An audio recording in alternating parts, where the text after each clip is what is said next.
नमस्कार दोस्तों, आप सबका स्वागत है। क्लास नाइन्थ का सामाजिक विज्ञान में पूछे जाने वाला महत्वपूर्ण ऑब्जेक्टिव प्रश्न है, यूरोप वासियों ने दिशा सूचक यंत्र का उपयोग किससे सीखा? यूरोप वासियों ने दिशा सूचक यंत्र का उपयोग किनसे सीखा? तो इस प्रश्न का उत्तर हो जाएगा आपका ऑप्शन नंबर जो है कि सी हो जाएगा, अरबों से सीखा। प्रश्न एक बार याद रखिएगा, यूरोप वासियों ने दिशा सूचक यंत्र का उपयोग किनसे सीखा? अरब वासियों से सीखा, यानी कि अरबों से सीखा। ऑप्शन नंबर सी सही हो जाएगा। अगला प्रश्न है, धर्म युद्ध हुआ था। तो इस प्रश्न का उत्तर हो जाएगा आपका ऑप्शन नंबर ए, बिल्कुल सही है। ईसाइयों और तुर्की में धर्म युद्ध हुआ था। चलते अगले प्रश्न की ओर। प्रश्न है 3 नंबर कि कोलंबस मूल निवासी था, यानी कि कोलंबस जो है कहाँ का मूल निवासी था? तो इस प्रश्न का उत्तर हो जाएगा आपका ऑप्शन नंबर सी, बिल्कुल सही है, जनेवा का। अगला प्रश्न है, स्वतंत्रता का घोषणा पत्र किसने तैयार किया था? तो इस प्रश्न का उत्तर हो जाएगा आपका ऑप्शन नंबर सी, बिल्कुल सही है, टॉमस जेफरसन ने। ऑप्शन नंबर सी सही हो जाएगा, Thomas Jefferson. Option number C सही है। प्रश्न एक बार फिर से पढ़ देते हैं दोस्तों। स्वतंत्रता का घोषणा पत्र किसने तैयार किया था? तो टॉमस जेफरसन ने। ऑप्शन नंबर सी सही हो जाएगा।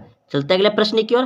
प्रश्न है आपका 5वां नंबर कि अमेरिकी स्वतंत्रता संग्राम में किस देश ने उपनिवेशों की सहायता की? अमेरिकी स्वतंत्रता संग्राम में किस देश ने उपनिवेश की सहायता की?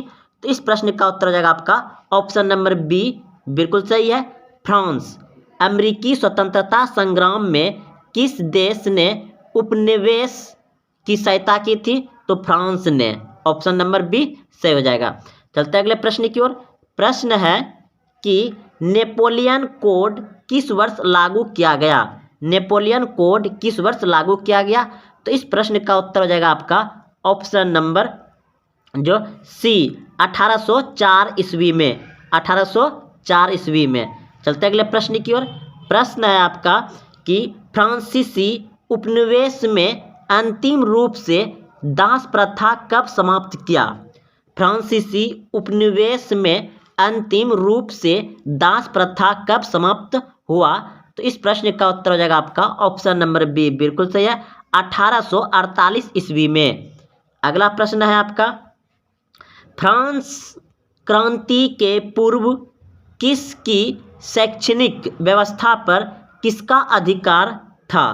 फ्रांस क्रांति के पूर्व फ्रांस की शैक्षणिक व्यवस्था पर किसका अधिकार था? तो इस प्रश्न का उत्तर हो जाएगा आपका ऑप्शन नंबर ए, बिल्कुल सही है, चर्चों का। ऑप्शन नंबर ए सही हो जाएगा।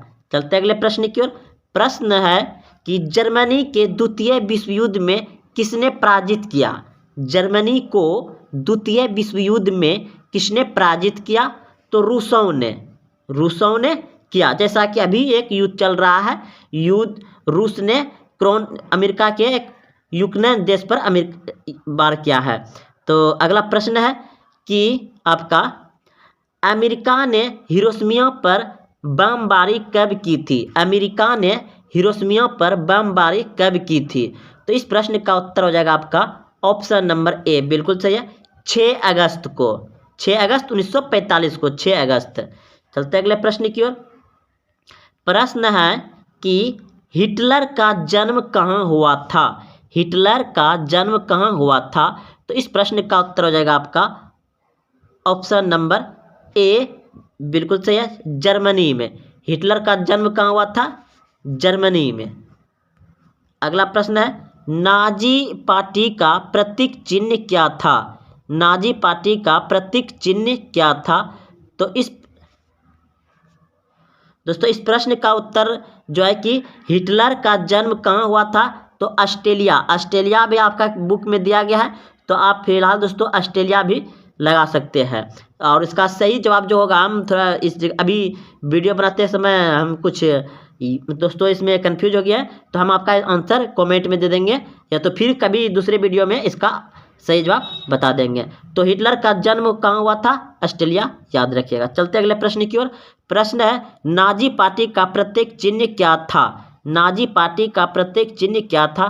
तो इस प्रश्न का उत्तर हो जाएगा स्वस्तिक, ऑप्शन नंबर बी सही हो जाएगा। चलते अगले प्रश्न की ओर। भारतीय वन अधिनियम कब पारित हुआ? भारतीय वन अधिनियम कब पारित हुआ? तो 1865 ईस्वी में, ऑप्शन नंबर बी सही हो जाएगा। 1865 ईस्वी में। अगला प्रश्न है आपका, तिलका मांझी का जन्म किस ईस्वी में हुआ था? तिलका मांझी का जन्म किस ईस्वी में हुआ था? तो इस प्रश्न का उत्तर हो जाएगा 1750 ईस्वी में, ऑप्शन नंबर ए सही हो जाएगा। चलते अगले प्रश्न की ओर। प्रश्न है, भारत के मुख्य भाग की सही देशांतरीय विस्तार है? भारत के मुख्य भाग का सही देशांतरीय विस्तार है?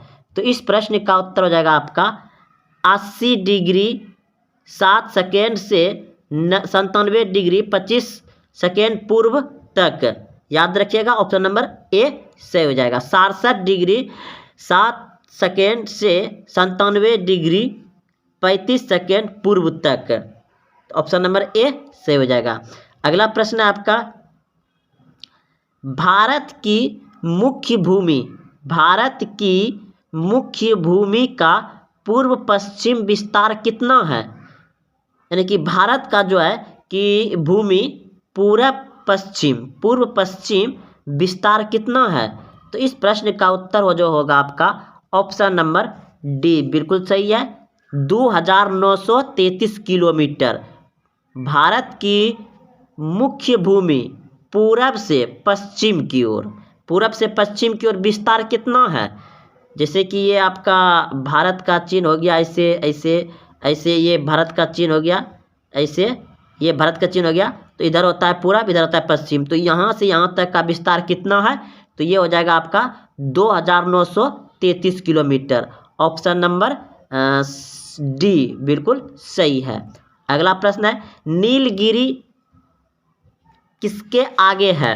नीलगिरी किसके अंग है? नीलगिरी किसके अंग है? तो इस प्रश्न का उत्तर हो जाएगा पश्चिमी घाट का। नीलगिरी किसका अंग है? तो पश्चिमी घाट का, ऑप्शन नंबर बी सही हो जाएगा। अगला प्रश्न है, जम्मू कश्मीर किसके बीच स्थित है? जम्मू कश्मीर यानी कश्मीर घाटी, सॉरी दोस्तों, प्रश्न फिर से हम साफ से पढ़ रहे हैं। कश्मीर घाटी किसके बीच स्थित है? कश्मीर घाटी किसके बीच स्थित है? तो इस प्रश्न का उत्तर हो जाएगा आपका ऑप्शन नंबर बी सही है, जस्कर और पीर पंजाल के बीच, ऑप्शन नंबर बी सही हो जाएगा। अगला प्रश्न है, बांग्लादेश को स्वतंत्रता किस वर्ष मिली? बांग्लादेश को स्वतंत्रता किस वर्ष मिली? तो इस प्रश्न का उत्तर हो जाएगा आपका ऑप्शन नंबर, इस प्रश्न का, बांग्लादेश को स्वतंत्रता किस वर्ष मिली? 1971 में मिला है दोस्तों, 1971 में। 1971 ऑप्शन तो नहीं है, लेकिन इस प्रश्न का उत्तर हो जाए बांग्लादेश को स्वतंत्रता किस वर्ष मिली। चलिए 1947 ही याद रखिए, क्योंकि उस समय ये भारत का ही हिस्सा था, बांग्लादेश भारत का हिस्सा था, और उस समय स्वतंत्रता भारत को 1947 में मिला था, तो इसको भी मिला था। लेकिन यह जो है कि भारत से 1971 में अलग हो गया, भारत से 1971 में अलग हो गया। तो यहाँ पूछा गया बांग्लादेश को स्वतंत्रता कब मिली? तो 1947 ही हो जाएगा। इस प्रश्न का उत्तर हो जाएगा आपका ऑप्शन नंबर बी बिल्कुल सही, 1947। अगर पूछ देता कि बांग्लादेश भारत से किस वर्ष अलग हुआ, तब आप करते हैं 1971। यह बांग्लादेश की स्थापना कब हुआ? 1971। अगले प्रश्न की ओर। प्रश्न है, रेखीय मापक में सदैव भाग की दूरी किस मापक से मापी जा सकती है? तो इस प्रश्न का उत्तर हो जाएगा आपका ऑप्शन नंबर सी, विकर्ण मापनी से।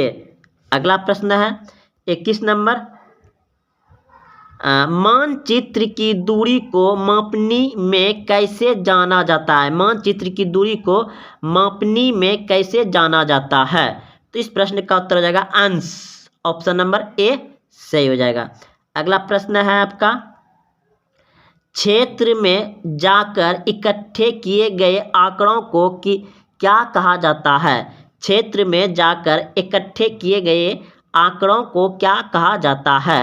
तो इस प्रश्न का उत्तर हो जाएगा आपका ऑप्शन नंबर बी सही है, प्राथमिक आंकड़े। प्राथमिक आंकड़े।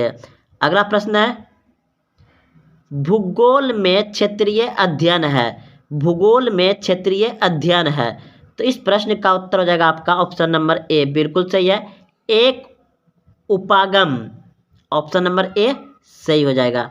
अगला प्रश्न है, भोपाल शहर किस राज्य में है? भोपाल शहर किस राज्य में स्थित है? तो इस प्रश्न का उत्तर हो जाएगा आपका ऑप्शन नंबर जो कि भोपाल शहर किस राज्य में स्थित है? तो इस प्रश्न का उत्तर हो जाएगा आपका ऑप्शन नंबर डी बिल्कुल सही है, मध्य प्रदेश में। ऑप्शन नंबर डी सही है, मध्य प्रदेश में।